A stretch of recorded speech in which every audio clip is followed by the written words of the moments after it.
ฟังทุกท่านนะครับผมก็ยังคงอยู่วัดพระนอนขอนม่วงตำบลดอนแก้วอำเภอแม่ริมจังหวัดเชียงใหม่นะครับในวันนี้เป็นวันลำดับที่3ของการตั้งศพบำเพ็ญกุศลหลายท่านก็คงจะมีผู้ที่เคารพรักนับถือที่อยู่ในครอบครัวอย่างเป็นปกติแล้วก็ได้จากลาไปก็มีความรู้สึกที่คล้ายคลึงกันก็คือในขณะที่เราเตือนตัวเองว่าอย่าไปเศร้าโศกนะอย่าไปทำอะไรที่มันลูกแก่อำนาจของความโกรธความโลภความหลงอะไรต่าง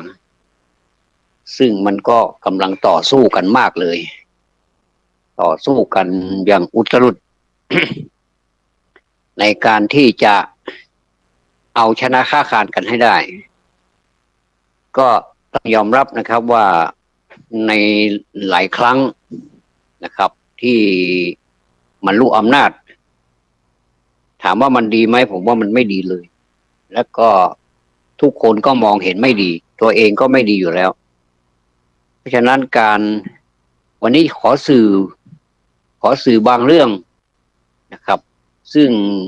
ก็หนีไม่พ้นเรื่องของการรักษากายวาจาให้สงบระงับเนื่องจากว่าการรักษากายวาจานั้นเป็นพื้นฐานของความเป็นมนุษย์ใครก็ตามนะครับถ้าหากว่ากายวาจาไม่ดีแล้วก็พอประมาณได้ว่าข้างในไม่ดีแน่นอนแต่ถ้ากายวาจาดีแล้วเนี่ย ข้างในก็พอประเมินได้ว่าดีมันก็เป็นการอัญญมัญญังซึ่งกันและกันกายวาจาก็อาศัยใจใจก็อาศัยกายวาจาให้ครบ3อย่างก็คือกายวาจาและก็ใจก็เป็นการขอพูดเรื่องศีลเรื่องสมาธิเรื่องปัญญาศีลสมาธิปัญญาเมื่อคืนที่ผ่านมาท่านพระครูเจ้าอาวาสวัดพระนอนขอนม่วงท่านก็ได้โปรดเมตตาแสดงธรรมเป็นบรรยายให้พวกเราฟังกันแล้วผมอัดเทปไว้ตลอดตั้งแต่แรกเริ่มท่านเทศเลยนะครับก็จะเอาไว้ฟังซ้ำแล้วซ้ำอีกคือการฟังเทศเราอย่าคิดว่าฟังครั้งเดียวแล้วมันจะเข้าใจเราต้องฟังหลายๆรอบยิ่งเทคโนโลยีเดี๋ยวนี้มีมากหลายสามารถอัดได้ลงในอะไรก็ได้เก็บไว้ได้ตลอดในหลายๆช่องทางด้วยกันผมก็เลยเก็บเอาไว้พระ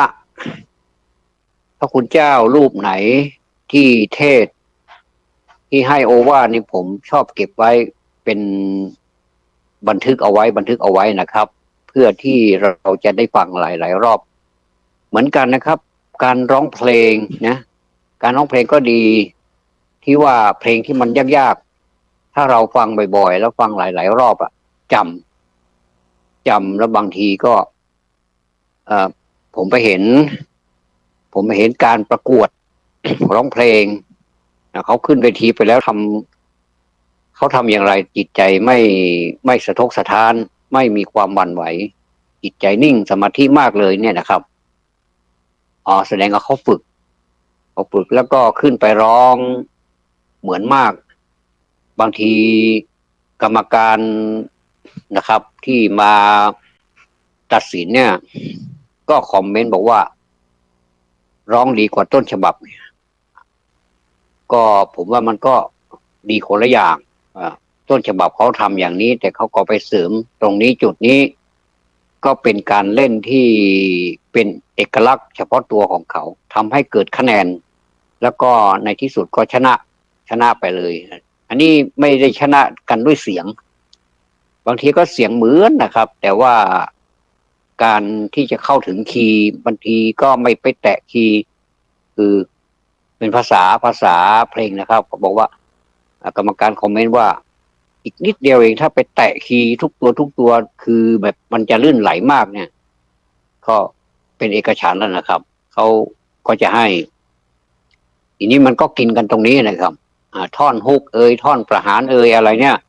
ผมก็เพิ่งมาทราบว่าอ๋อท่อนฮุกเป็นอย่างนี้ท่อนประหารเป็นอย่างนี้อันนี้เรื่องของเพลงทีนี้พระคุณเจ้าท่านก็เทศเป็นที่จับใจมากเลยนะครับท่านเทศเนื้อนะครับไม่ต้องแปลแล้วเราก็พากันฟังขอบขอบพระคุณมากสำหรับผู้ฟังสำหรับคืนที่ผ่านไปนี้นะครับเมื่อคืนนี้ที่26มิถุนายน2567บรรดาญาติโยมทั้งหลายที่มานั่งฟังสดับฟังพระธรรมเทศนารู้สึกโอ้โหข้อแรกผ่านเลยครับเมื่อคืนนี้ข้อแรกผ่านไปเลยศีลนะครับสงบมากเลยเหมือนกับคนในห้องนี่มีแต่พระคุณเจ้าพูดอยู่รูปเดียวก็จริงอยู่ท่านกำลังเทศอยู่ท่านพูดอยู่รูปเดียวท่านกำลังสื่อให้พวกเราได้รู้ถึงวิถีของชีวิตการรักษาชีวิตการระมัดระวังการทำให้อายุยืนโดยยกตัวอย่างคุณแม่ว่า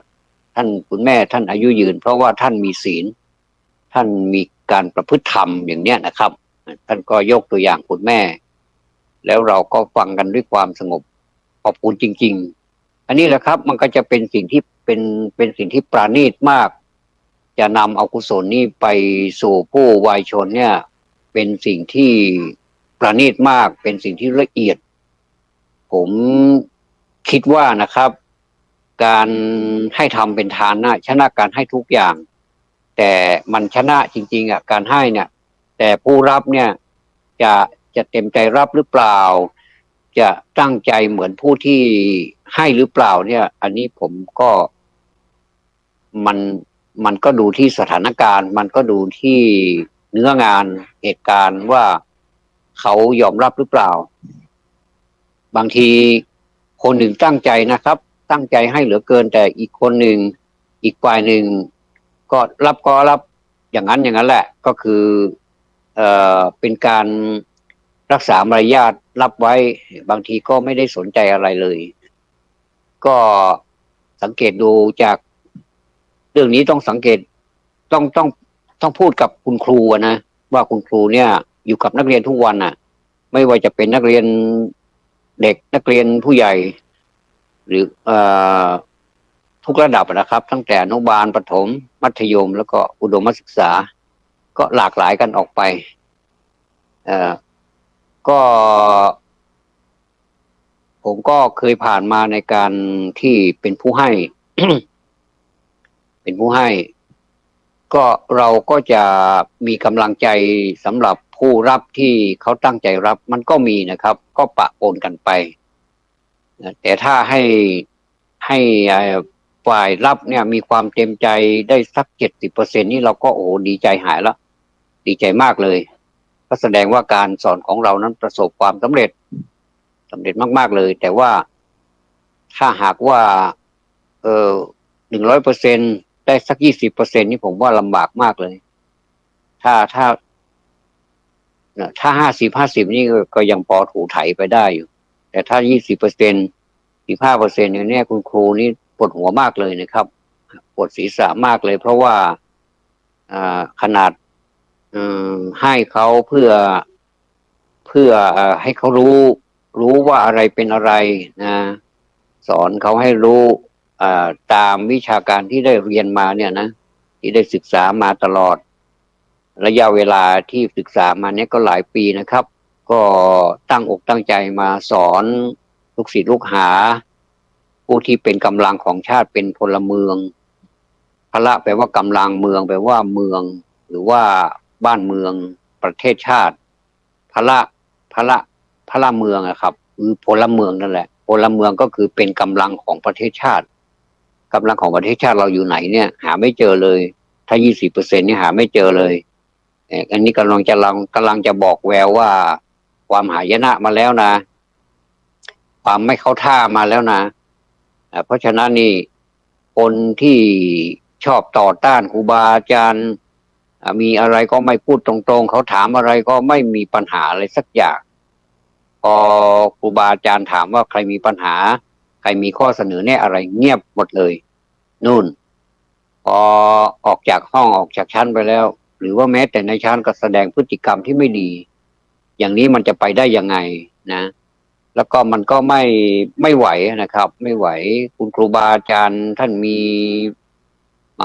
ปัญญามากมายมีความรู้มากมายก็ให้ใครแล้วก็ไม่มีใครสนใจถ้าอย่างพูดนี่นะผมว่ามันก็ไม่ไหวมันจะไปได้ยังไงแต่ประเทศชาติของเราจะไปฝากกับใครถ้าเราไม่ฝากกับลูกกับหลานแล้วจะไปฝากกับใครที่ไหนอาจจะไปฝากกับผู้สูงอายุหรือท่านก็ไม้ใกล้ฝั่งแล้วเนี่ยนะครับก็เป็นที่สักการะเป็นที่เคารพนับถือในฐานะที่เป็นผู้ที่เกิดก่อนแล้วก็เราก็เชื่อฟังท่านอย่างเงี้ยจะให้ท่านไปออกแรงเหมือนกับเราคนเป็นคนหนุ่มคนแน่นเนี่ยมันเป็นไปไม่ได้เพราะแรงมันต่างกันมากนะครับแต่สมัยนี้แม้แต่ผมสังเกตดูแม้แต่ผู้ที่เกษียณแล้วก็ตามเนี่ยนะครับอายุ60ขึ้นไปเนี่ยยังฟิตปังอยู่นะสอนได้อีกหลายปีนะบางท่านเนี่ยอายุตั้ง80ยังสอนหนังสืออยู่เลยเนี่ยเป็นอาจารย์พิเศษเนี่ยผมเห็นมามากแล้วนะจนท่านนี้ไปไม่ได้เลยอ่ะจนท่านนี้ไปไม่ได้เลยคือติดเตียงไปเลยอย่างเนี้ยไปไม่ได้ละแต่ถ้าลูกศิษย์ลูกหาไปเยี่ยมเนี่ยท่านก็ยังสอนอยู่มีอะไรแล้วท่านใจดีมากอย่างผมยกตัวอย่างอย่างเช่นอาจารย์ปู่แสงจันทร์งามเนี่ยนะครับหลายท่านรู้จักดีในฐานะผู้แต่งลีลาวดีและอื่นๆอีกมากมายนะครับเป็นเยอะเลยล่ะท่านให้นะท่านมีปัญญาเท่าไหร่ท่านทุ่มเทเอาไว้เป็นอักษรหมดเลยถ้าเราอ่านหนังสือของปู่อาจารย์ปู่เนี่ยเราก็จะเห็นปู่ไปด้วยในตัวหนังสือเราจะเห็นหน้าปู่ไปด้วยเนี่ยผมอ่านหนังสือปู่เมื่อไหร่แล้วผมนึกถึงหน้าของท่านเนี่ยผมก็มีความสุขท่านเป็นคนที่มีเมตตาแล้วก็ท่านถ่ายทอดภูมิปัญญาของท่านนี้จนหยดสุดท้ายเลยนะครับและเทคโนโลยีต่างๆนี่มันก็มีแต่ท่านไม่ได้ใช้ท่านใช้แบบเก่านะมีผสมผสานซึ่งสมัยเก่าแล้วก็สมัยใหม่ท่านไม่ได้รังเกียจเลยยังใช้มือของท่านเนี่ยที่ถนัดเนี่ยผมสังเกตดูท่านถนัดมือขวาท่านก็เขียนทั้งภาษาอังกฤษท่านก็โอ้โหสบายมากเลยนะครับผมไม่รู้สึกเสียใจเลยที่ได้เป็นลูกศิษย์ของอาจารย์ปู่แสงทุกวันนี้ผมก็ยังคิดถึงท่านอยู่นะใบหน้าของท่านก็ยังลอยอยู่แถวนี้แหละผมไปไหนถ้าผมคิดไม่ออกบอกไม่ถูกผมนึกไม่ออกจริงๆผมนึกถึงอาจารย์ปู่แสงมันเหมือนเป็นอัศจรรย์จริงๆแล้วก็สามารถที่จะไหลลื่นได้และอันไหนที่เราไม่กล้าเราก็กล้าต่อสาธารณชนไม่ว่าจะคนเท่าไหร่400-500คนนี้ผมไม่ยั่นเลยผมไม่กลัวเลยไม่ใช่ว่าเป็นคนที่อะไรเรียกว่าอวดดีไม่ใช่นะครับผมชอบแสดงในที่สาธารณะเพื่อให้คนทั้งหลายได้รู้ว่าสิ่งนี้เป็นสิ่งที่ควรเป็นสิ่งที่ถูกต้องไม่ว่าเราจะทำอะไรถึงแม้ว่าเราจะเหนื่อยไปบ้างเราจะเผาตัวเองบ้างเหมือนกับเทียนไขที่เขาจุดเราแล้วเนี่ยตัวของเทียนเองเนี่ยครับมันไม่ได้ประโยชน์อะไรก็ตามก็คือเผาตัวเองให้ร้อนแล้วก็สังเกตดูน้ำตาเทียนไหมครับเหมือนกับน้ำตาเราทำงานหยาดเหงื่อแรงงานของเราเนี่ยเหมือนกับน้ำตาเทียนบางทีความโศกความร่ำไรรำพันต่างๆเนี่ยมันก็พลั่งพลูออกมาก็เหมือนกับน้ำตาเทียนแต่มันมีดีที่ว่ามันให้แสงสว่างแก่ผู้อื่นในสิ่งที่มันไปทำลายความมืดแม้แต่มันจะเป็นเทียนเล่มเดียวแต่มันก็มีประโยชน์มากนะครับท่านสังเกตเห็นไหมเวลาที่มีฟ้าฝนตกฝนตกคึกขนองมากๆเลยก็มีลมมีอะไรเสียงโอ้โหฟ้าแลบฟ้าแปรบน่ากลัวมากเลยนะแล้วก็ฝนก็ตกหนักแล้วก็มันก็สิ่งที่ตามมานี้มักจะเจอก็คือไฟดับไฟดับไม่ใช่ดับแป๊บเดียวแล้วมันนั่นนะคือดับบางทีดับไปนานมากบางทีก็ดับทั้งคืนเลยเนี่ยแล้วก็เป็นคืนเดือนมืดด้วยแม้จะเป็นคืนเดือนหงาย แต่ถ้ามีฝนแล้วมันก็ไปปิดบังหมดเลยไม่มีแสงเดือนให้เราเห็นอะไรเลยแต่เราก็มีไอมีเทียน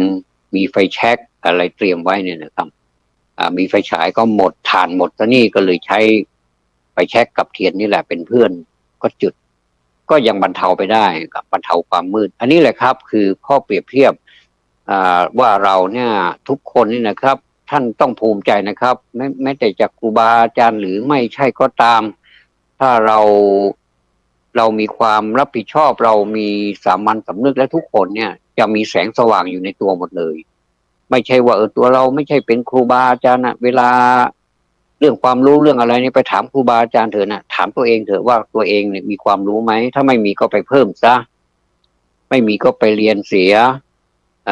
ท่องนะโมไม่ได้ก็ท่องทุกคนท่องนะโมได้หมดเลยทำไมเราท่องได้ล่ะครับเพราะว่าเราคุ้นเคยกับคำว่านะโมนะโมตัสสะภะคะวะโตอะระหะโตสัมมาสัมพุทธัสสะเราว่ากันเยอะเหลือเกินเวลามีงานบุญอะไรพิธีศาสนาพิธีไม่ว่าจะเป็นมงคลอาวะมงคลเราเนี่ยเราก็ต้องใช้นะโมหมดเลยไม่มีใครที่จะไม่ว่านะโมก็ทุกคนก็ขึ้นด้วยนะโมเวลาไปทอดกฐินเห็นไหมจะต้องตั้งนะโมสามจบทอดพระป่าเห็นไหมท่องนะโมสามจบเวลาจะถวายสังฆทานเห็นไหมท่องนะโมสามจบนะแล้วเราทำไมถ้าไม่ได้นี่ก็โอ้รู้สึกมันเขินอยู่นะว่านะโมสามจบเฉยเงียบถ้าอย่างนี้นี่ต้องอ่าไปปรับทัศนคติใหม่ละไปคือไม่มีอะไรหรอกไม่ไปจับไปทรมานอะไรหรอกไม่โดนคุกโดนขังอะไรหรอกแต่ว่าให้ไปท่องนะโมมาแล้วก็มาท่องต่อหน้านี่ถ้าได้ก็ผ่านแล้วก็อะไรศีลห้าศีลห้าท่องคำขอศีลมาสิว่ามันเป็นยังไงผิดตรงไหนก็จะได้บอกเนี่ยถ้าคนเราถ้ามันยอมนะมันก็โอ้โหสังคมเนี่ยมันจะสวยมากเลยไม่ว่าเราจะไปบอกให้ใครบอกเอาว่าคำขอศีลนี่ก็อย่าว่ากันกระหึ่มไปเลยเอาว่าคำสมาทานศีลนี่โดยที่ว่าพระไม่ต้องพูดนะพระไม่ต้องให้นะก็สมมุติเอาเองว่าเราเนี่ยเป็นคนสมาทานเองเลยนี่ผมสมาทานศีลเองเนี่ยไม่ได้ไปขอเลยนะครับในพิธีแค่นั้นเองเราไปขอพระอย่าไปรบกวนท่านมากเลยนะเอาเป็นว่าเราเรียนเองเราท่องเองแต่ตรงไหนที่มันไม่ถูกเราก็ไปดูจุดนั้นแล้วก็ขีดไว้ใช้ปากกาขีดไว้ขีดเส้นใต้ไว้หรือว่าใช้ปากกาอะไรเขาเรียกว่าที่ขีดแล้วมันสามารถมองเห็นได้ชัดว่าตรงนี้เราว่าผิดเหลือเกินเราก็ไปขีดเอาไว้ให้มันชัดๆปากกาเน้นคำนั่นแหละนะจะเป็นสีอะไรก็ได้นะแล้วก็เน้นไว้มิหน้าผมถึงได้แปลกทำไมเขาอ่านหนังสือไปด้วยทำไมมีปากกาเน้นคำไอ้คำนี้มันโดนใจหรือว่ามันแปลกมันไม่เข้าใจมันแบบยังไงท่องแล้วก็ไม่จำเนี่ยนะเราก็เอาขีดไว้เราเอาท่องตัวนั้นแหละทุกครั้งเราก็จะเขียนใส่กระเป๋าไว้ตัวเดียวนั่นแหละเดี๋ยวมันก็ได้มันมันอยู่ที่คำท่องอยู่ที่เราตั้งใจมันตั้งใจมันเหมือนกับพระจุลปันถกะหรือว่าจุลปันถกเนี่ยเป็นน้องชายของพระมหาปันถกเกิดมาก็จากอุทธรเดียวกันก็คือท้องแม่เดียวกันเนี่ยนะแต่ว่าคนหนึ่งฉลาดเหลือเกินคนหนึ่งนี่พระมหาปันถกนี่ฉลาดแล้วก็เรียนอะไรก็เร็วเนี่ยกลับไปที่น้องนี่แทนที่จะเรียนเก่งเหมือนพี่ชายไหนได้พระจุลปันถกนี่ท่องอะไรไม่ได้เลยท่องอะไรไม่ได้เลยก็โอ้ยทุกเช้าทุกเย็นนะพระมหาปันถกก็ว่าให้น้องบอกว่าทำไมไม่ตั้งใจเขาก็ตั้งใจแต่ไม่ได้นะก็เลยน้อยอกน้อยใจก็เลยจะขอลาสิกขาไปอยู่ที่หน้าวัดถ้าเข้าใจไม่ผิดนี่ถ้าไม่เวรุวันก็เชตวันนี่แหละไปอยู่ที่หน้าวัดพร้อมที่จะไปจะลาออกไปเป็นฆราวาสแล้วไม่สนละพระพุทธเจ้าทรงทราบนะ ก็เลยไป ตามจุลปันถกหน่อยก็เลยเสด็จไปหาถามถามเหตุผลว่าทำไมต้องออกไปอยู่ข้างนอกนะท่านก็กราบทูลพระพุทธเจ้าว่ามันเป็นอย่างนี้อย่างนี้อย่างนี้ไม่ไหวแล้วเนี่ยอยู่ไปก็ไลฟ์บอยเนี่ยนะ คนสมัยนั้นจะรู้จักไลฟ์บอยหรือเปล่าไม่รู้เนาะ แต่เราสมัยหนึ่งเนี่ยเรารู้จักนะไลฟ์บอยนี่คือสบู่นะ สบู่ที่มีความหอมพอสมควรคนก็ใช้หรือก็มาใช้ในภาษาว่าไลฟ์บอยแสดงว่าอยู่ไปก็เสียเวลาไม่มีความเจริญไม่มีความมั่นคงทางบรรพชิตเลยท่องอะไรก็ไม่ได้หน่อมแนมเป็นหน่อยอะไรประมาณนี้นะก็เลยในเมื่อเราตัวเองหน่อมแนมนี่ก็ไม่ไหวละอายพวกอายเพื่อนเขาท่องกันไปเขาท่องได้หน้าหนึ่งนี่ผมประโยคเดียวผมยังไม่ได้เลยเนี่ยก็กลับทูลพระพุทธเจ้าแบบนี้นะพระพุทธเจ้าก็ทรงมีพระมหากรุณา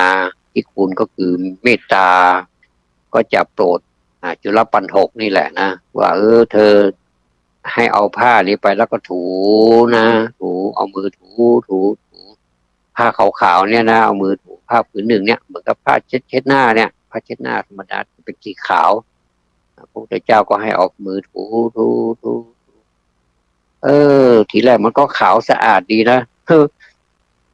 พอถูไปถูมาผ้าเนี่ยมันดำผ้ามันดำพอมันดำปุ๊บโอ้โหปัญญาของจุลปันถกขึ้นเลยปรากฏอยู่บนจอเลยทีนี้เอาเลยทีนี้กดไลค์กดแชร์กันสนั่นเลย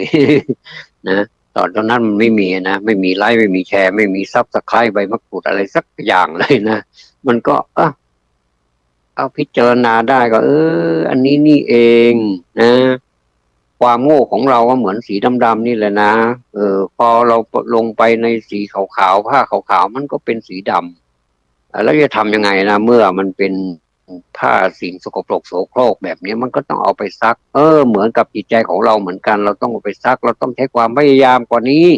ไอ้ความพยายามที่ว่าเรามันมากแล้วนี่มันยังไม่ใช่อย่างพวกเราพุทธศาสนิกชนเนี่ยบอกว่าไปไหนนะไปวัดไปทำอะไรไปวันพระใหญ่ไงมีประเพณีอย่างนั้นอย่างนี้นี่หนักไปทางประเพณีแต่ไม่ได้หนักไปทางปัญญานะก็ดีนะครับผมก็ไม่ได้ว่าแต่ว่ามันต้องควบคู่กันไปงานวัดไปรับศีลรับศีลเดี๋ยวเราก็ดีใจด้วยบอกดีนะอนุโมทนาสาธุนะแล้วก็นอกจากนี้ไปฟังไปรับศีลแล้วยังไม่พอแหละแต่ก็ยังได้ฟังธรรมอีกด้วยพระบรรยายดีเหลือเกินเนี่ยนะเราก็สาธุแล้วมีอีกคนหนึ่งเพื่อนกันนั่นแหละบอกว่าพระเสียงดีมากเลยฟังแล้วสนอเพราะหูแต่ถามเนื้อหาไม่รู้เรื่องเลยไม่รู้เรื่องอะไรเขาพูดอะไรไม่รู้แต่ฟังแค่เสียงสนุกมากเลยอันนี้ก็ได้เสียงไปนะได้ความบันเทิงไปนะสาระบันเทิงนะเขาเรียกว่าสาระบันเทิงแต่คนแรกนะที่ว่านี่บอกว่าไม่ได้สนใจเรื่องเสียงท่านจะเป็นเสียงแหบเสียงแห้งเสียงทุ่มเสียงแหลมเสียงดีเสียงไม่ดียังไงไม่สนใจสาระก็ถึงแม้ว่าฟังไม่รู้เรื่องแต่ท่านก็ใช้สมาธินะสมาธินั่งฟังไปด้วยความเคารพแต่ไม่รู้เรื่องหรอกถามว่าเรื่องอะไรถ้าไม่รู้หรอกคนฟังไม่รู้หรอกนะแล้วก็แต่ว่าท่านได้อย่างเดียวก็คือได้สมาธิอันนี้มันก็ต้องได้อย่างสิมันต้องได้อย่างเสียอย่างเมื่อมันเสียไปแล้วอะไรที่มันเสียไปก็มันต้องให้ได้มาชดเชยไม่ใช่ว่าเสียไปหมดเลยอันนี้นี่เสียเปรียบนะเสียความรู้สึกเสียเนื้อเสียตัวเสียเวลาเสียเพื่อนเสียเสียหลายอย่างเนี่ยพระจุลปันถกในที่สุดมาก็บรรลุธรรมเลยมันเป็นอย่างนี้นี่เองแล้วก็ในธรรมบทนั้นท่านก็บอกว่าพระจุลปันถกนี้สามารถแปลงกายได้ตัวคนเดียวนี่หน้าเดียวเนี่ยนะแปลงได้เป็นร้อยเลยเนี่ยแสดงว่าท่านก็มีปาฏิหาริย์ของท่านนี่เป็นเรื่องราวในธรรมบทนะครับก็มีวันหนึ่งที่นิมนต์จะเหลืออีกพระสงฆ์อีกสักรูปหนึ่งเนี่ยจะไปหาใครดีก็นึกถึงจุลปันถกได้ว่าตอนนี้จุลปันถกเขามีความสามารถแล้วนะเนี่ยนะ ก็เลยใช้คนไปนิมนต์พระจุลปันถกอ้าวไปองค์ไหนเนี่ยหน้าเหมือนกันหมดเลยไม่ได้เลยว่าไปก็เจอหน้านะแต่ว่าไม่รู้องค์ไหนนะอันนี้ก็เป็นเรื่องเป็นราวที่เราเรียนแล้วมันก็สนุกดีเหมือนกันนะว่าเป็นเรื่องของธรรมบทนะคือจะเชื่อหรือไม่เชื่อเนี่ยแต่ว่าเราก็มันก็ดำเนินไปตามศรัทธาภาษาศรัทธาก็คือความเชื่อภาษาท่าความเลื่อมใสเนี่ยเราก็สามารถดำเนินไปได้ก็ทำให้เราเอาอย่างท่านได้เรื่องอื่นแล้วไม่ต้องไปเกี่ยวไม่ต้องไปสนใจว่ามันจะเป็นจริงหรือไม่จริงอ่ะแต่ว่าถ้ามันอุบายอะนะอะไรก็ได้มันจะเป็นนิทานมันจะเป็นอะไรก็ได้ขอให้มันแมทเข้ากับเหตุการณ์หรือว่าทำให้เราเกิดปัญญาลูกโพลงก็เรียกว่าโชติโชติคือลูกโพลงก็คือพอมันสว่างจ้าเลยนะมันก็เกิดความรู้เขาเรียกว่าปัญญาเกิดปัญญาขึ้นเนี่ยเราก็สามารถแก้ไขปัญหาได้ปัญญาโลกัสสมิปัจโจโตปัญญาเป็นแสงสว่างในโลกนะก็สมอย่างท่านว่าจริงๆปัญญาเป็นแสงสว่างในโลกเพราะว่าไม่มีแสงสว่างใดที่เสมอด้วยปัญญานัตถิปัญญาสมาอาภาแปลว่าแสงนะนัตถิแปลว่าไม่มีปัญญาแปลว่าปัญญาไม่มีสิ่งใดที่จะเสมอด้วยปัญญาหรอกในโลกนี้เพราะฉะนั้นนี่มันก็อยู่ในสเต็ปนี้แหละที่ว่าศีลสมาธิและก็ปัญญาศีลนี่เป็นพื้นฐานดังได้พูดแล้วแต่ต้นเรื่องเลยว่าศีลเป็นพื้นฐานของมนุษย์ถ้ามนุษย์ขาดศีลเนี่ยอะไรจะเกิดขึ้นมากมายเลยนะครับไม่ว่าจะเป็นสังคมพูดจาคือไม่มีไม่มีการห้ามเลยไม่มีการยับยั้งชั่งใจเลยจะพูดอะไรก็ปล่อยไปตามอารมณ์ของตนเองฉันอยากจะพูดประมาณนี้นะก็พูดโดยที่ว่าไม่ได้สนใจว่าใครจะรำคาญหรือว่าฟังได้ฟังไม่ได้มันก็ต้องรู้จักกาลด้วยแล้วก็รู้จักเทศะด้วยกาลก็คือเวลาเทศะก็คือสถานที่เช่นสถานที่นั้นเขากำลังจะเป็นงานเขามีการเป็นงานจริงๆเช่นเขาจะเตรียมนั่งสมาธิอย่างนี้นะเดินจงกรมอย่างนี้นะแต่ก็ตัวเองก็ถือว่าตัวเองมีสิทธิ์ก็พูดโทรศัพท์ดังมามากก็พูดมีใครโทรศัพท์มาก็พูดแล้วก็รบกวนไปโดยที่ว่าไม่ได้สนใจว่าใครกำลังจะเดินจงกรมใครจะทำสมาธิอยู่เพื่อ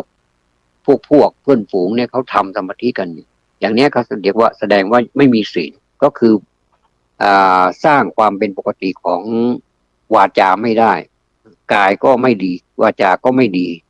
เนี่ยอย่างเนี้ยยกตัวอย่างอย่างเนี้ยคือเรียกว่าเวลาแล้วก็สถานที่ไม่เหมาะสม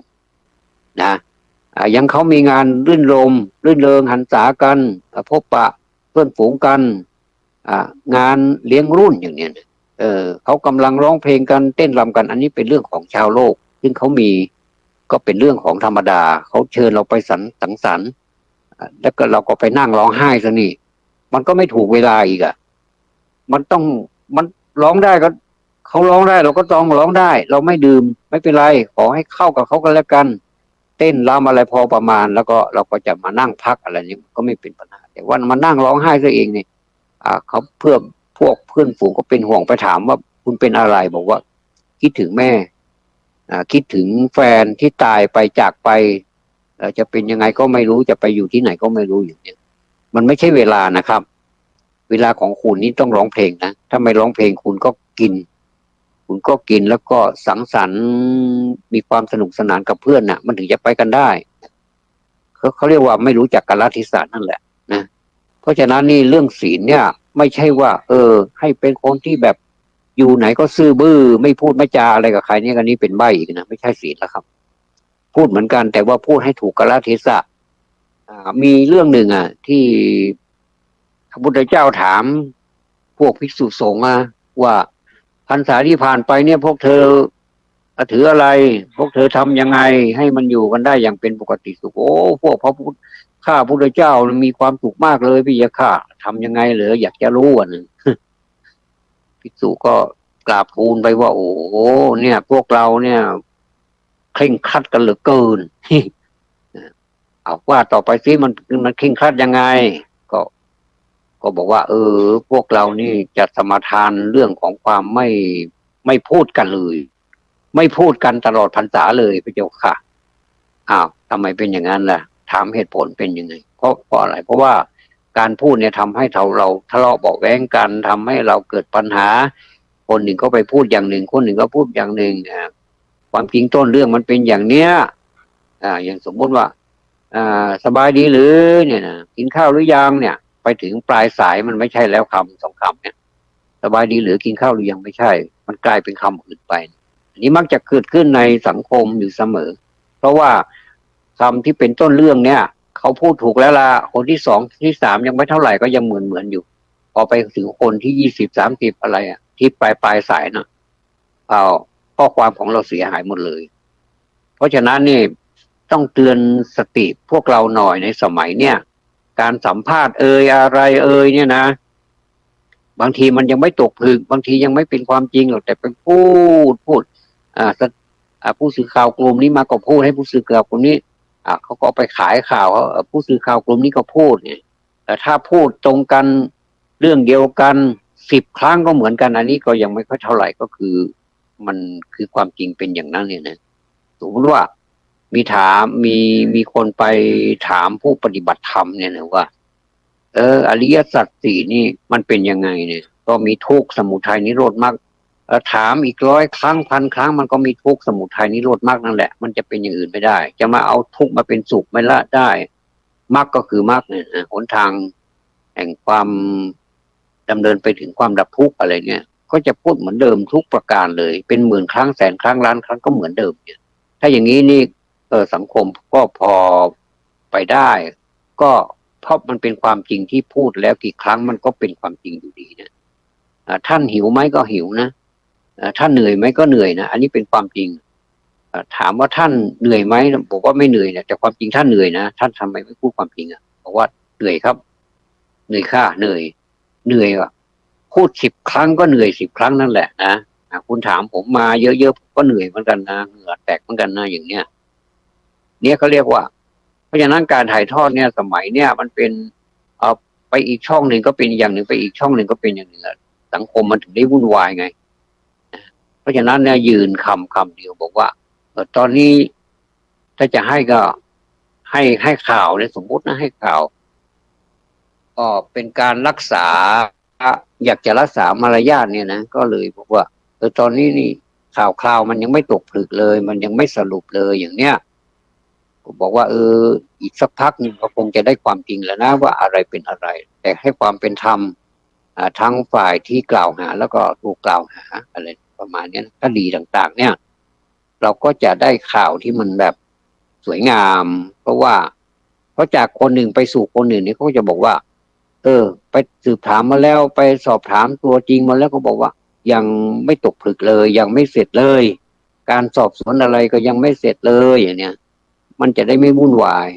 สังคมวุ่นวายเพราะว่าเราให้ข่าว10 ครั้งก็เพี้ยน10 ครั้งก็เพี้ยนเนี่ยแล้วก็เพี้ยนมากเข้ามาเข้าก็เลยกลายเป็นอันไหนเรื่องจริงอันไหนเรื่องไม่จริงก็ไม่รู้แล้วก็ปวดหัวคน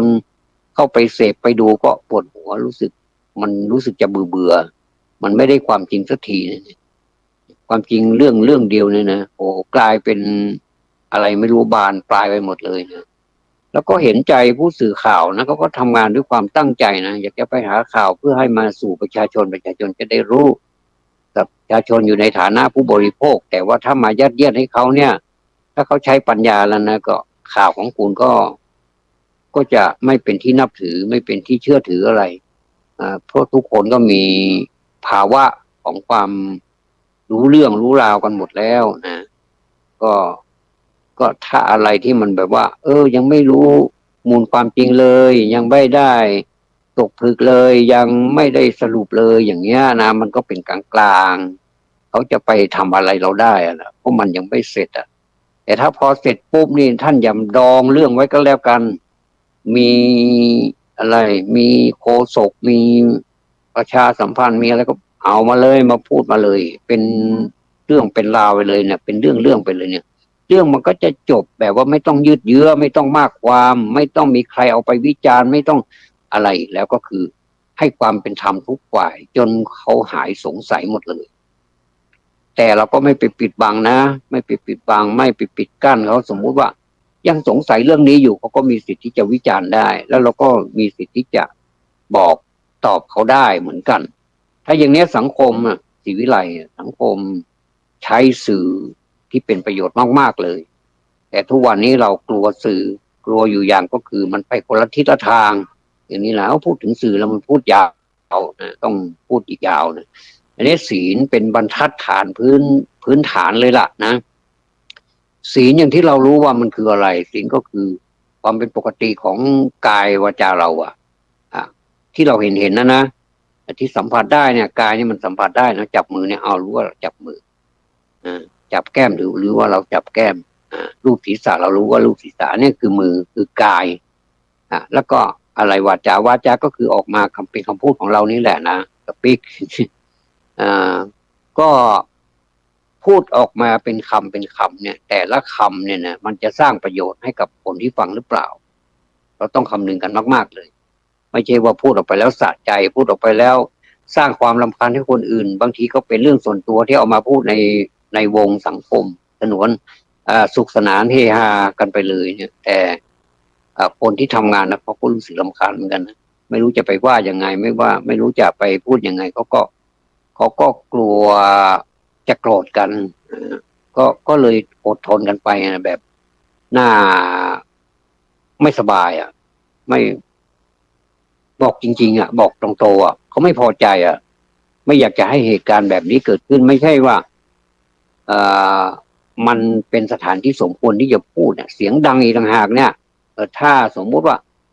ตรงนี้เนี่ยเขากำลังมีงานมีอะไรอยู่เนี่ยเราชักมันเขี้ยวเหลือเกินเนี่ยเราเป็นเพื่อนฝูงกันไม่เจอกันนานแล้วนัดกันไปอยู่ข้างนอกเลยเอาโต๊ะกลมมาวางเก้าอี้มาวางเอาเลยคุยกันเลยไม่มีใครว่าหรอกแต่ถ้าสมมุติว่าเขามีการมีงานอยู่เขากำลังจัดการจัดงานอยู่คุณไปพูดโดยเฉพาะอย่างยิ่งเวลาพระเทศนี่นะโอ้ชอบไม่รู้เขานัดกันได้ยังไงนะมันมาพอเจอกันพอดีเลยนะเขานัดกันมานะก็จะนั่งเก้าอี้ใกล้เคียงกันใกล้กันก็จะมีคนหนึ่งไปสะกิดคนหนึ่งก็จะต่อกันเป็นลูกระนาดไปเลยแล้วก็พูดกันแข่งกับพระที่เทศอยู่บนธรรมาสน์ผมว่าอย่างนี้ไม่ถูกนะถ้าอย่างนี้แล้วก็ทราบแล้วเปลี่ยนก็เปลี่ยนนิสัยดีกว่านะก็ถ้าอยากจะพูดจริงๆโหมันทนไม่ไหวจริงๆอยากจะเมาส์นะเชิญไปเมาส์ข้างนอกได้เลยโทรศัพท์เนี่ยโทรศัพท์ก็เหมือนกันเวลาเข้าไปสู่ที่ชุมนุมที่ประชุมนั่งฟังเทศมีการมีงานเขาประชุมอะไรเนี่ยเป็นวิชาการอะไรเนี่ยในห้องประชุมเนี่ยไม่ควรจะเปิดเสียงไว้เลยไลน์มาทีนี่โหเสียงดังสนั่นเลย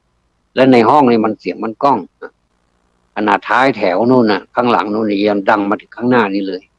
นะอันนี้ผมว่าคนเราควรจะรักษาศีลนะรักษากายวาจาของเราเนี่ยให้เรียบร้อยนะเราไม่มีศีลใช่ไหมถูกต้องเลยครับตอบได้เลยว่าถูกต้องเลยแสดงว่าคุณไม่มีศีลเพราะฉะนั้นไม่ได้ว่าให้คุณเจ็บช้ำน้ำใจหรอกเตือนให้คุณนะใครก็ได้ที่เป็นคุณที่คุณทำแต่ถ้าคุณไม่ทำก็เว้นนะครับไม่ได้ว่าแบบหวานแหไปเลยไม่ใช่ก็เราก็ปิดเสียงไว้ซะเป็นเสียงสั่นซะถ้าจะพูดก็ออกไปพูดข้างนอกดีกว่ามั้งดีกว่าไหมบางทีถ้ามันจำเป็นจริงๆแล้วลุกก็ไม่ได้เนี่ยก็คุย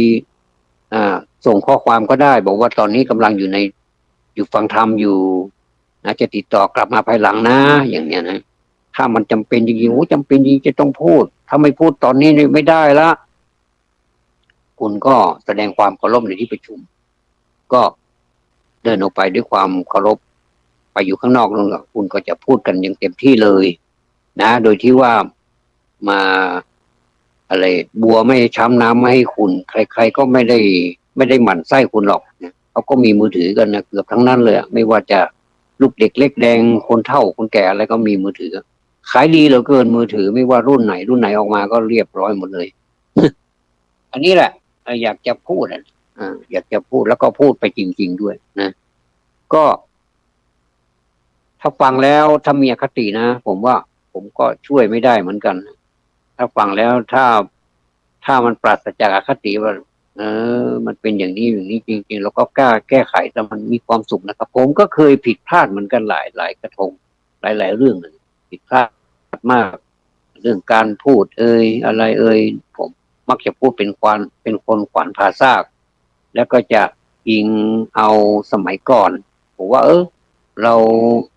เราใช้ภาษาพ่อขุนรามจะผิดอะไรมันก็ไม่ผิดนะแต่มันไม่สมควรแค่นั้นเองมันฟังแล้วคนอื่นนะคนที่รับฟังนะเขาไม่สบายใจผมก็พยายามเผาลงตอนนี้ผมสบายแล้วนะจะพูดก็ได้ไม่พูดก็ได้ผมเลือกเอาไม่พูดดีกว่าไม่ดีเพราะว่ามันเป็นสิ่งที่ไม่ใช่ยุคไม่ใช่สมัยของเราที่จะมาพูดเช่นคำว่ากูมึงอะไรที่มันเป็นคำความจริงมันก็น่ารักดีนะครับเป็นแบบไทยๆนะแต่ถ้าเราไปเจอเพื่อนฝูง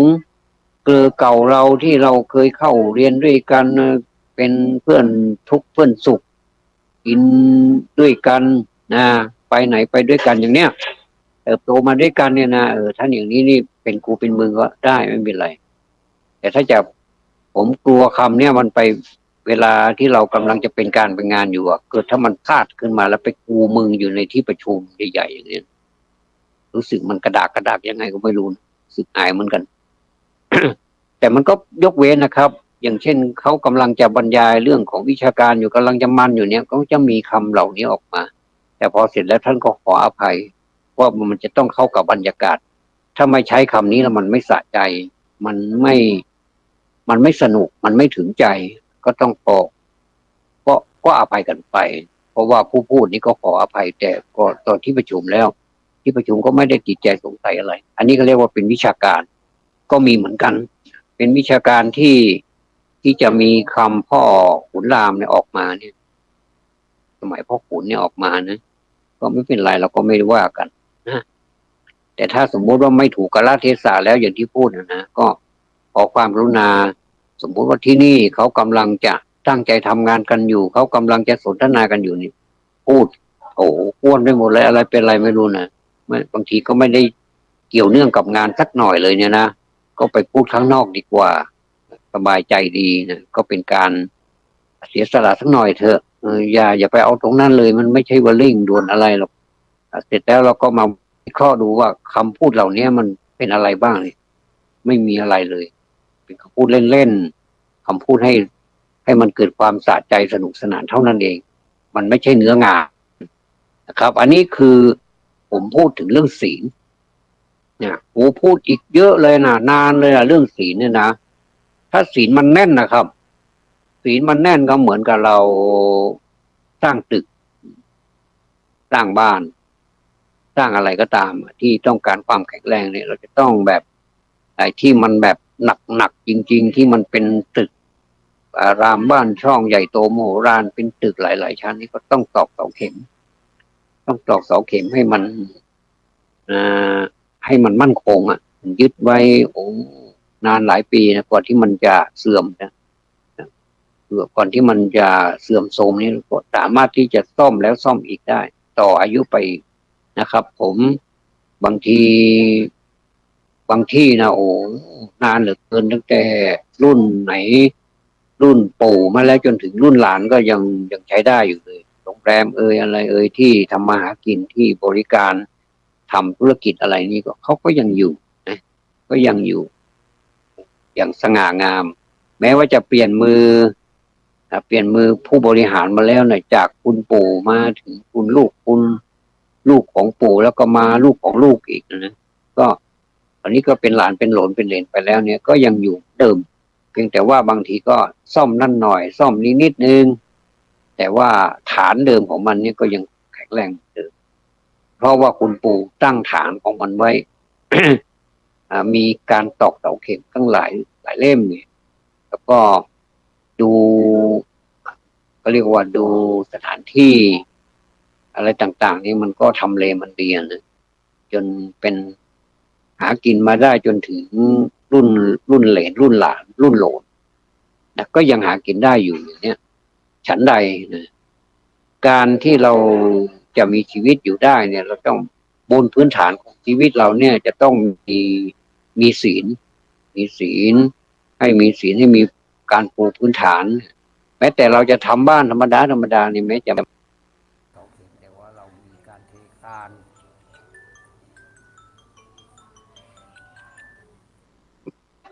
แล้วก็มีเสียงโทรศัพท์มาเล็ดลอดมาก็กำลังจะดำเนินรายการอยู่นะก็เนี่ยเป็นการเทคานเป็นการอันดับแรกไปก่อนเพื่อที่จะให้ยึดเวลาที่เรามีเสามีอะไรก็จะยึดเสาไว้แล้วก็พื้นมันก็เทด้วยปูนด้วยอะไรแข็งแรงมากๆก็ยึดไว้แล้วก็พอขึ้นหลังคาปุ๊บมันก็จะไม่จะไม่มีปัญหาในเรื่องของโครงสร้างความแข็งแรงอะไรต่างๆเนี่ยนะมันก็จะทำให้บ้านนั้นอยู่ได้นานแม้จะเปลี่ยนคนแล้วคนเล่าก็ยังอยู่ได้อยู่เป็นไปตามยุคตามสมัยก็มีเสื่อมโทรมบ้างก็จะมีการดัดแปลงแก้ไขหรือว่าเพิ่มเติมอะไรที่มันดูแต่ละยุคนะว่ามันเป็นยังไงแต่ตัวบ้านก็อยู่อย่างเดิมคานก็เหมือนเดิมเสาก็เหมือนเดิมฝาอะไรก็เหมือนเดิมหมดเลยคาอะไรต่างๆเนี่ยเปรียบไปก็เหมือนคนรักษาศีลนะก็มันมั่นคงนะกายมันมั่นคงวาจามันมั่นคงมันก็ไม่หวั่นไหวไปตามเหตุการณ์ต่างๆไม่ใช่ว่าพอนี่มาพูดอย่างนี้ก็เอนพอข้างโน้นพูดอย่างนี้ก็โอนไปเอนมาโอนไปเอนมาเอนไปเอนมาก็ทำให้เอียงไปเอียงมาก็ปวดคอเดี๋ยวหันซ้ายเดี๋ยวหันขวาโอ้วุ่นวายเหลือเกินเดี๋ยวก็ต้องพึ่งยามาทาอีกนะเดี๋ยวก็มีปัญหาข้างซ้ายเดี๋ยวก็มีปัญหาข้างขวาเพราะหันไปหันมาบ่อยเหลือเกินก็เอานั่งตรงๆก็ฟังความจริงแล้วก็ปฏิบัติไปตามความเป็นจริงนี่ไม่เห็นมีปัญหาอะไรเลยแต่ว่าทุกวันนี้มีปัญหาเพราะว่าเราหันซ้ายหันขวาเยอะเกินไปแล้วก็เอาเสียงคนอื่นว่าแล้วก็เราก็ไปเข้าใจเอานู่นเลยบอกว่าประชาธิปไตยมันต้องมีสิทธิ์มีเสียงมันก็ต้องมีสิทธิ์ในขอบเขตเหมือนกันไม่ใช่ว่าคุณสมมติว่าบ้านนั่นนะทุกคนก็มีห้องน้ำหมดเลยทุกคนก็ต้องมีครัวทุกคนก็ต้องมีห้องนอนทุกคนจะต้องมีรั้วบ้านเจ้าของบ้านไม่ใช่ว่าอยู่ๆก็เข้าไปเลยโดยที่ว่าไม่ต้องบอกเจ้าของบ้านเนี่ยอันนี้ก็ดูนิสัยไม่ค่อยดีไปหน่อยก็ต้องอยู่หน้าบ้านแล้วเรียกเขามีกลิ่งมีอะไรก็กดเรียกเขาก่อนเป็นสัญลักษณ์ว่าเรามานะมีคนมานอกบ้านนะเขาจะเปิดหรือไม่เปิดเป็นเรื่องของเจ้าของบ้านแล้วเราถึงจะเข้าไปมีอะไรก็พูดตามสมควรแล้วก็กลับไปเลยไม่ใช่ไปเยินเยอะบางทีเขากำลังจะกินข้าวอยู่ดีๆละข้าวไว้นะโอ้ข้าวเย็นหมดแล้วเนี่ยพูดซะยาวเลยเรื่องเดียวแล้วก็นู่นทะเลถลายไปที่ไหนก็ไม่รู้นะพูดจังหวัดเดียวนะดันผ่าไปจังหวัดโน่นจังหวัดนี้อยู่เชียงใหม่เนี่ยดันพูดไปถึงเชียงรายลำปางแม่ฮ่องสอนแพร่น่านอะไรก็ไม่รู้เนี่ยไปเรื่อยเจ้าของบ้านเขาก็เกรงใจนะว่าเราเคยเคารพนับถือกันมาพูดก็ต้องตามใจให้ได้กลับไปหาข้าวเย็นหมดแล้วแทนที่จะได้กินข้าวไม่ได้กินแล้วต้องไปอุ่นใหม่อะไรใหม่มันวุ่นวายนะมันไม่รู้จักกาลเทศะนี่เขาเรียกว่าไม่รักษาศีลเหมือนกันก็สืบเนื่องกันเหมือนกันนะครับทีนี้เรื่องศีลนี่ก็เอาพอประมาณเอาแค่นี้ก่อนนะมาสมาธินี่มันเป็นยังไงเนี่ยตอนนี้คุณแม่ของผมก็ฟังไปด้วยเนี่ยผมก็มาใกล้ๆกับคุณแม่เนี่ยท่านชอบฟังธรรมตอนที่ท่านสบายเนี่ยผมสนทนาธรรมโอ้นั่งกันเป็นชั่วโมงเลยบอกว่าแม่นอนนั่นแหละตอนนั้นผมเป็นพระอยู่ก็แม่นอนนั่นแหละเดี๋ยวอาตมาจะเทศน์ให้ฟังให้ท่านไหว้พระสมาทานศีลท่านก็ว่าตามหมดเลยนะว่าแม่นด้วยนะตั้งแต่ไหว้พระสมาทานศีลแล้วก็ฟังธรรมเนี่ยท่านว่าแม่นมากเลยเนี่ยคุณแม่นี้เป็นคนที่มีความจำแม่นมากในสมัยก่อนนี่นะครับผมไปเทศน์ให้ฟังเนี่ยท่านจะฟังเรียบร้อยแล้วท่านก็กรวดน้ำอุทิศส่วนกุศลกรวดน้ำขวดใหญ่ๆนะผมก็ใช้บทกรณียเมตตาสูตรนี้ตั้งแต่เริ่มแรกไปเลยจ จนกรณียเมตตาสุตังท่านก็ปวดใหญ่ๆเนี่ยนะก็กรวดน้ำใส่ในขันเนี่ยเขาเรียกว่าบ้านเราเรียกว่าสลุงใส่ในขันใหญ่ก็เป็นอย่างนี้มานานนะครับผมศึกออกมาแล้วเนี่ยผมก็ยังทำเหมือนเดิมไปถึงก็ให้แม่เนี่ยไหว้พระสมาทานศีลเนี่ยท่านไหว้พระสมาทานศีลบ่อยมากเลยเพราะผมอยู่แม่แตงท่านอยู่ชัยปราการเนี่ยผมต้องขึ้นไปหาท่านตอนนั้นผมสมัยมีรถอยู่ก็เดินทางสะดวกสบายหน่อยแม้จะไม่มีรถก็ตามแต่ผมก็ไปรถโดยสารก็ไปเยี่ยมท่านเนี่ยก็จะสนทนาเรื่องธรรมเนี่ยเป็นประจำเลยนะครับไม่มีเรื่องอื่นผมไม่มีเรื่องอื่นสำหรับคุณแม่ผมจะให้ธรรมะเป็นทานท่านนั้นผมก็เลยมั่นใจเลยว่าคุณแม่เนี่ยนะท่านจะนำเอาสิ่งเหล่านี้นะเป็นเพื่อนท่านไปสู่สัมปรายภพเนี่ยผมขอบคุณมากสำหรับผู้ที่แสดงความเสียใจมาบอกว่าขอให้คุณแม่ไปสู่สุคติสัมปรายภพแน่นอนนะครับคุณแม่ผมไปสู่สุคติแน่นอนเพราะว่าคุณแม่ผมจิตใจหมดจดมากผมรู้นะครับผมรู้เพราะว่าผมได้ให้สนทนาธรรมกับคุณแม่นี่ค่อนข้างที่จะมากถ้าพูดถึงเรื่องธรรมะนี่ผมให้มากเลยผมก็เลยไม่ต้องเสียใจอะไรมากเพราะว่ามันเป็นเรื่องของกฎธรรมชาติเป็นเรื่องของธรรมดาก็แล้วแต่นะก็เป็นอันว่าเรื่องสมาธิก็คือความตั้งใจมั่นทำอะไรเราก็ต้องตั้งใจทำจริงพอมาถึงปัญญาเพราะว่าเวลามันใกล้มาแล้วพอมาถึงปัญญาปุ๊บอันนี้ตัวนี้แหละนะครับถ้าเรามีศีลแล้วมีสมาธิแล้วเนี่ยสมาธินี้เป็นพื้นฐานของการ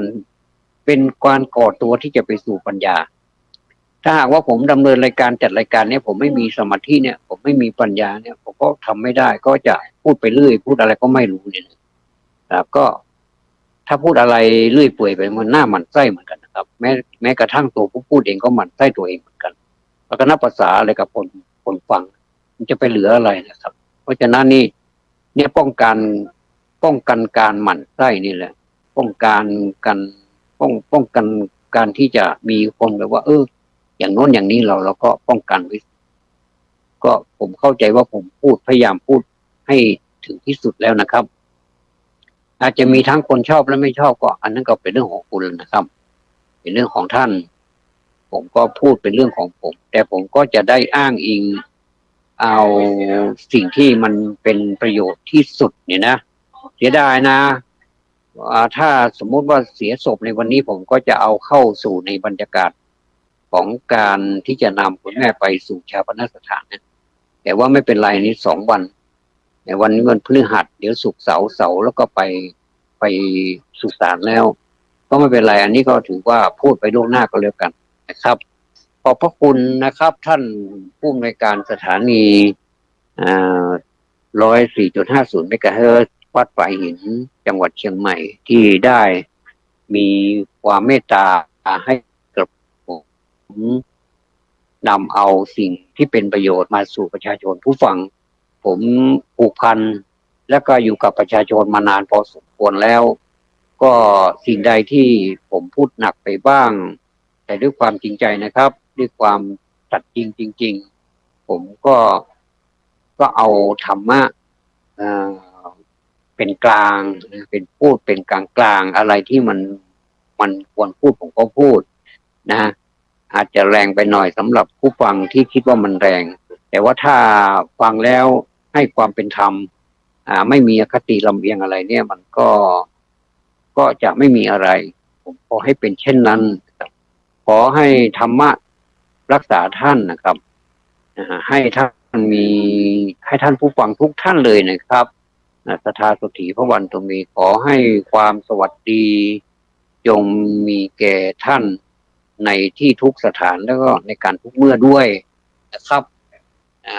ก็บุญกุศลทั้งปวงที่ผมได้ดำเนินรายการมานี้ผมไม่ขอให้เป็นของตัวเองผมจะทุ่มเท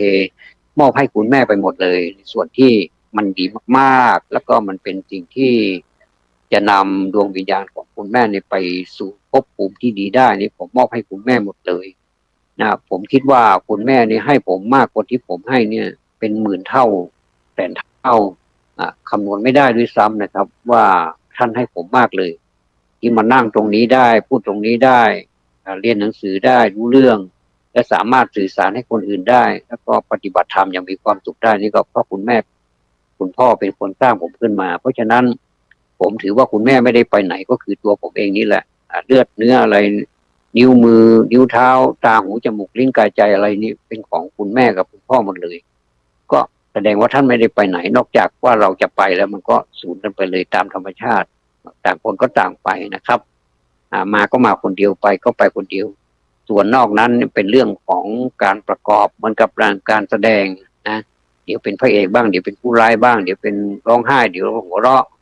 บ้ากันไปใหญ่แล้วนะครับเพราะฉะนั้นนี่ป้องกันความบ้าเราก็ฟังธรรมะบ่อยๆมันจะได้ไม่บ้านะครับขอบพระคุณสำหรับการติดตามรับฟังสวัสดีครับ